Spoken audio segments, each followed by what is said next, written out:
दो शब्द है, एक तरफ तो नैतिकता है, दूसरा राष्ट्र सेवा है। दोनों ही बड़े मूल्य हैं, दोनों ही हमारे भारतीय संस्कृति के महान मूल्य है और दोनों ही बहुत ही उपयोगी और सारपूर्ण है। इसीलिए ये हमारा एपिसोड बहुत सारपूर्ण बनेगा। नैतिकता किसे कहते हैं? नैतिकता का अर्थ होता है ऐसे कानून, कायदे, एथिक्स, मॉरल, ऐसी वैल्यूज, ऐसे मूल्य जो कि समाज स्थापित कर देता है, उनको हम नैतिकता कहते हैं।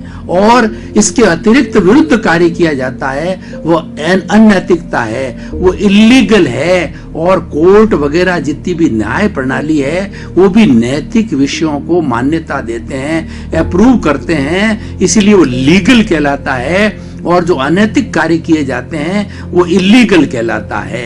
तो नैतिकता एक ऐसा विषय है, एक ऐसी देवी है जो कि शुद्धता प्रकट करती है और समाज के अंदर अच्छे कार्यों को करने की प्रेरणा देती है। और नैतिकता, जो व्यक्ति नैतिक है वो धार्मिक अवश्य ही होगा। नैतिकता और धार्मिकता एक सिक्के के दो पहलू है, एक दूसरे के पूरक है, एक दूसरे के सप्लीमेंट है, एक दूसरे को सपोर्ट करते हैं। और कहा जाए कि दोनों ही एक ही है तो कोई अतिशयोक्ति नहीं होगी।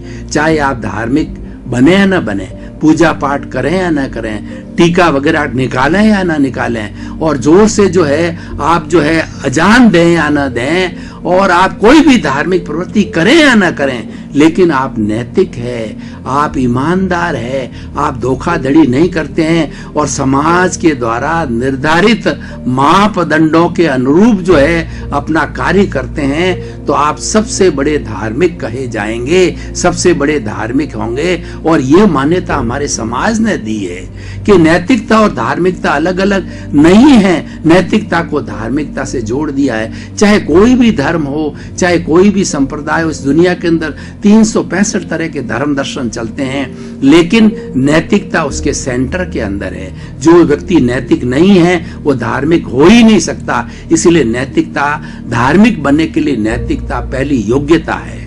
ये सब नैतिकता के बारे में आया। अब राष्ट्र सेवा की बात आती है। राष्ट्र सेवा का अर्थ होता है कि हम अपने देश को क्या देते हैं, देश के लिए क्या कुर्बानी करते हैं, देश के लिए क्या परोपकार करते हैं, हमारे भारतवर्ष के भाइयों के लिए हम क्या सहयोग का कार्य करते हैं, क्या सेवा का कार्य करते हैं, और उनके लिए हम किस सुख पहुंचाने की प्रक्रिया करते हैं, वो सारा देश सेवा के अंदर आता है। इसको देश भक्ति से भी जोड़ा जाता है।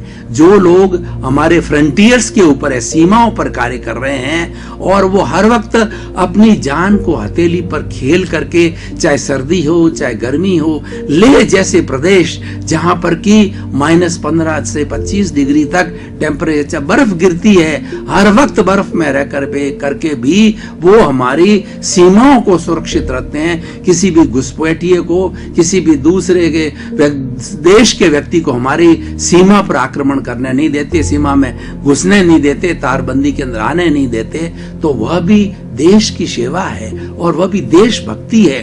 देशभक्ति के बड़े बड़े गीत गाए जाते हैं 15 अगस्त को और 26 जनवरी को, और बड़ी बड़ी कुर्बानियों को याद किया जाता है, शहीदों की, शहीद भगत सिंह की, और जो उसके अलावा बड़े बड़े जितने भी योद्धा हुए हैं जिन्होंने की फांसी के तख्ते पर लटक गए, उनको याद किया जाता है। 15 अगस्त और 26 जनवरी को जो है सबसे पहले राष्ट्राध्यक्ष हो या प्रधानमंत्री हो जाकर जो सबसे शहीद स्मारक पर जाकर के और उनको बलिदान की, उनकी गाथाओं को उनको नमन करता है, उनको याद करता है और उनको प्रणाम करता है।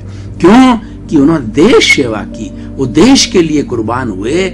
इसलिए देश की सेवा करने का अर्थ यह है कि हम कुछ न कुछ परोपकार का कार्य करें।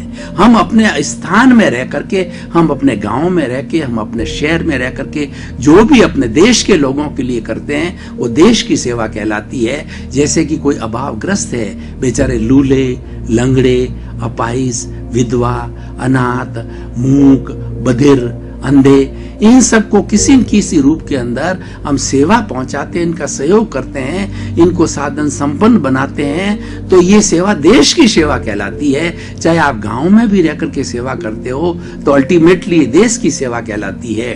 तो जितना जितना परोपकार है, जितना जितना समाज की सेवा है, जितना जितना कंट्रीब्यूशन टू द सोसाइटी है, वो सारा देश सेवा के अंदर आता है। और उसके अलग अलग प्रकार है। पढ़ा लिखा व्यक्ति, शिक्षित व्यक्ति, टीचर व्यक्ति बच्चों को पढ़ा करके और जो है साक्षरता के अभियान को चला करके, बुजुर्गों को पढ़ा करके वो शिक्षा के रूप में सेवा करता है। और उसके अलावा कोई बेचारा सफाई करने वाला कर्मचारी होता है, वो सफाई करके सेवा करता है। और डॉक्टर होता है, वो किसी की जांच करके उसको दवाई दे करके, और कोई सर्जन होता है, वो ऑपरेशन करके सेवा करता है। सेवा के विभिन्न प्रकार होते हैं, लेकिन ये सब एक अकाउंट में जाते हैं। ये समाज सेवा के अकाउंट में जाते हैं, परोपकार के अकाउंट के अंदर जाते हैं, और देश सेवा के अकाउंट में जाते हैं। तो इसीलिए भाई और बहनों, एक तरफ तो नैतिकता और दूसरी तरफ देश सेवा, अब दोनों की परिभाषाएं मैंने दी। हम इनको दोनों को मैं जोड़ने का प्रयास करता हूं कि नैतिकता से हम देश की कैसे सेवा कर सकते हैं। जो व्यक्ति नैतिक होगा वह ईमानदार होगा, वह धोखाधड़ी नहीं करेगा, दूसरे के हक को नहीं छीनेगा और किसी का शोषण नहीं करेगा। क्योंकि सेवा के अंदर ये जो चीजें, जो नेगेटिव थॉट्स हैं, वो पहले ही हट जाते हैं। सेवा एक ऐसा अमृत है कि जो व्यक्ति उसका प्रण लेता है, उसकी भावधारा बदल जाती है, उसका चिंतन बदल जाता है, उसकी आइडियोलॉजी बदल जाती है, उसका सोचने का तरीका बदल जाता है, उसका नजरिया बदल जाता है। क्योंकि उसने नजर बदल दी। नजर बदल दो तो नजरिया बदल जाता है, दशा बदल दो दिशा बदल जाती है। उसने अपनी दशा को बदल दिया, उसने अपने स्वार्थ के साथ साथ में अपने परिवार के भरण पोषण के साथ साथ में सेवा का संकल्प लिया।